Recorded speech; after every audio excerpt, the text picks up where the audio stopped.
Hello student, आज की नई क्लास में आपका स्वागत है। जैसा कि आप सभी जानते हैं कि अभी हमारी क्लास चल रही है अंकों का जादू, जिसका एक पार्ट हम पहले पढ़ चुके हैं और अगला पार्ट आज हम कंटिन्यू करेंगे। तो इस क्लास को कंटिन्यू करने से पहले जो भी नए स्टूडेंट हैं वो चैनल को सब्सक्राइब करें और बेल आइकन को प्रेस करें, और पुराने जो स्टूडेंट हैं वो ज़्यादा से ज़्यादा वीडियो को लाइक और शेयर करें। तो आज की क्लास स्टार्ट करते हैं।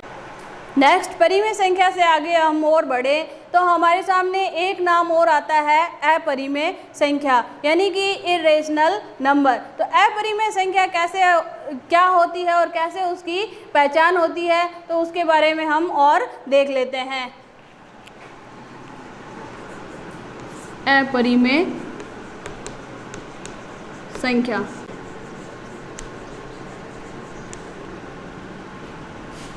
तो अपरिमेय संख्या की एक ही पहचान होती है, नॉन टर्मिनेटिंग नॉन रिपीटिंग, यानी कि न तो भाग पूरा जाएगा और न ही रिपीट होगा। तो इसमें क्या होगा, जब भी हम किसी संख्या में, अपरिमेय संख्या क्या पहचान है कि जब भी हम किसी संख्या में भाग देंगे तो भागफल कुछ का कुछ आगे बढ़ता जाएगा, ना तो सेम संख्या रिपीट होगी और ना ही वो भाग कभी समाप्त होगा। तो अपरिमेय संख्या को हम थोड़ा सा लिख लेते हैं कि क्या इसकी पहचान है, non terminating and non repeating. क्या मतलब है इसका कि न तो भाग पूरा जाएगा, न भागफल में अंकों की पुनरावृत्ति होगी।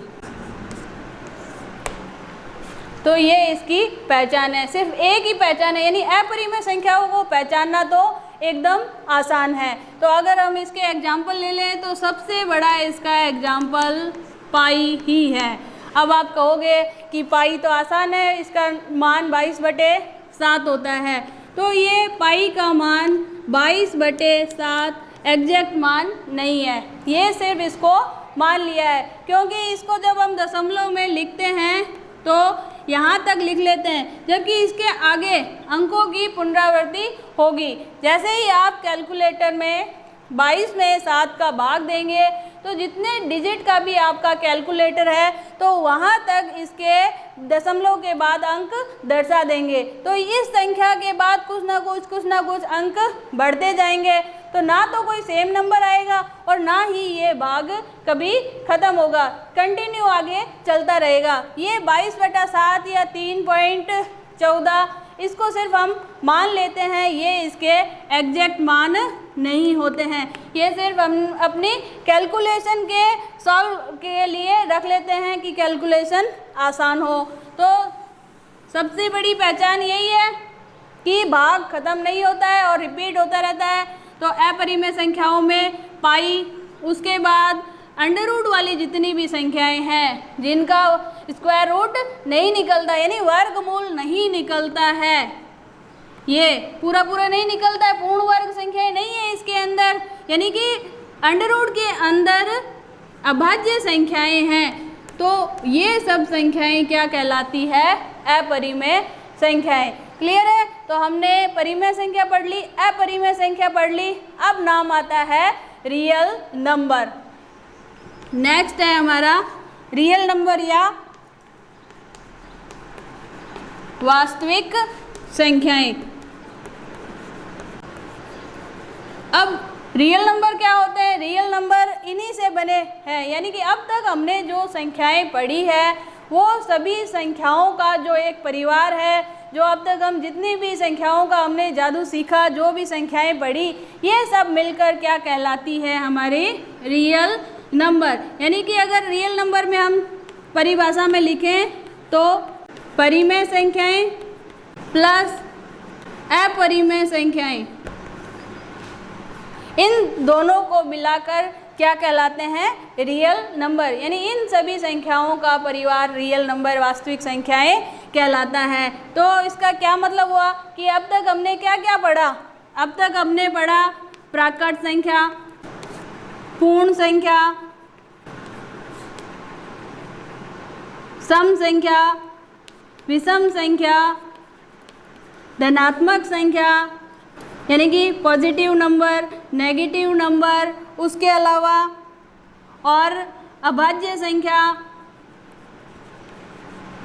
उसके अलावा क्या पढ़ी हमने, समग्र या कंपोजिट नंबर। तो ये सभी क्या कहलाती है, इन सभी संख्याएं ये परिमेय संख्या के अंदर ही आती है।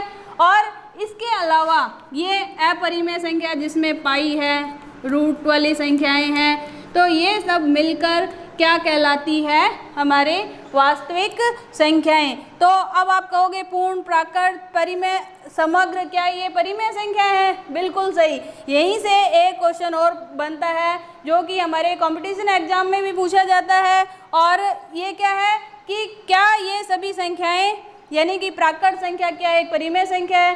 किसी भी एक का नाम लेके पूछ लिया जाए, पूर्ण संख्या है, सम, विषम या भाज्य, अभाज्य, क्या ये परिमेय संख्या है? तो हाँ, सभी ये संख्याएं परिमेय संख्याएं हैं। और इसके अलावा पाई और रूट वाली ये संख्याएं जिनका रूट पूरा नहीं निकलता है, ये सभी मिलकर क्या कहलाई, वास्तविक संख्याएं। तो इनके अलावा बस ये ध्यान रखना है कि हर में हमारे पास जीरो नहीं होना चाहिए। जैसे मान लो हमने ये संख्या लिख ली, ये बटे में क्या आ गया, जीरो, तो ये ना तो परिमेय में आएगी ना अपरिमेय में आएगी, ये किस में आएगी, नॉट डिफाइंड, यानी सिर्फ अनिर्धारित संख्याओं में आएगी। तो ये एक अलग से संख्या है। इसके अलावा एक नंबर का और क्वेश्चन बनता है जिसमें हमने शुरुआत में पढ़ा था प्राकृत संख्या और पूर्ण संख्याएं। तो पहला क्वेश्चन ऐसे ही बन जाए कि क्या सभी प्राकृत संख्याएं पूर्ण संख्याएं हैं? तो इसको हम थोड़ा सा इस क्वेश्चन को डिस्कस करते हैं। तो अब तक हमने ये सभी संख्याओं के बारे में पढ़ा। तो अब इस संख्याओं से रिलेटेड कंपटीशन एग्जाम में जो छोटे छोटे क्वेश्चन पुट आउट होते हैं उनके बारे में हम थोड़ा सा पढ़ लेते हैं। तो एक क्वेश्चन पूछा जाता है कि क्या सभी प्राकृत संख्याएं पूर्ण संख्याएं होती है? तो प्राकृत संख्याएं हमने लिखी थी 1 से इस तरीके से, और पूर्ण संख्याएं हमने लिखी थी 0 से। तो इस क्वेश्चन को ध्यान से समझना कि सभी प्राकृत संख्याएं पूर्ण संख्याएं हैं, क्योंकि प्राकृत संख्या 1 से शुरू हो रही है और ये पूरा अनंत तक की संख्याओं का जो समूह है वो किस में आ रहा है, इस पूर्ण संख्या में, यहाँ से यहाँ तक आ रहा है। यानी कि प्राकृत संख्याओं का जो सभी समुच्चय है वो पूर्ण संख्याएं हो सकती है, ये सही है।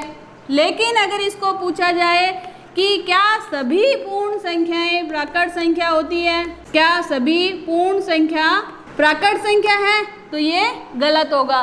क्यों? क्योंकि पूर्ण संख्या में 0 भी आता है और ये 0 क्या होता है, प्राकृत में नहीं होता है। तो ये दूसरा क्वेश्चन है। पहला तो था कि सभी प्राकृत संख्या पूर्ण होती है, तो हाँ सभी प्राकृत संख्या पूर्ण होती है। क्या सभी पूर्ण संख्याएं प्राकृत होती है? नहीं, क्योंकि पूर्ण संख्या में 0 आता है और वो प्राकृत में नहीं होता है।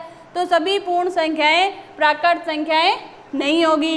ऐसा ही अगला क्वेश्चन जो पहले भी हम रिपीट कर चुके हैं कि सबसे छोटी अभाज्य संख्या, तो सबसे छोटी अभाज्य संख्या होती है 2। नेक्स्ट हम क्वेश्चन देखें तो कौन सी ऐसी अभाज्य संख्या है जो सम है? अभाज्य संख्या जो सम हो, तो उसका आंसर भी 2 है कि 2 ही ऐसी अभाज्य संख्या है जो सम है। इसके अलावा अब हम देखें कंपोजिट नंबर, यानी सबसे छोटी समग्र संख्या, यानी कंपोजिट नंबर, तो वो क्या हमने पढ़ा था, 4। तो अब तक जो हमने सब कुछ पढ़ा तो उसमें ये कुछ एक क्वेश्चन हमने देख लिए जो कई कंपटीशन एग्जाम में भी पूछे जाते हैं और आपके क्लास में यानी कि बोर्ड के एग्जाम में भी एक एक नंबर में इस तरीके के क्वेश्चन पूछे जाते हैं।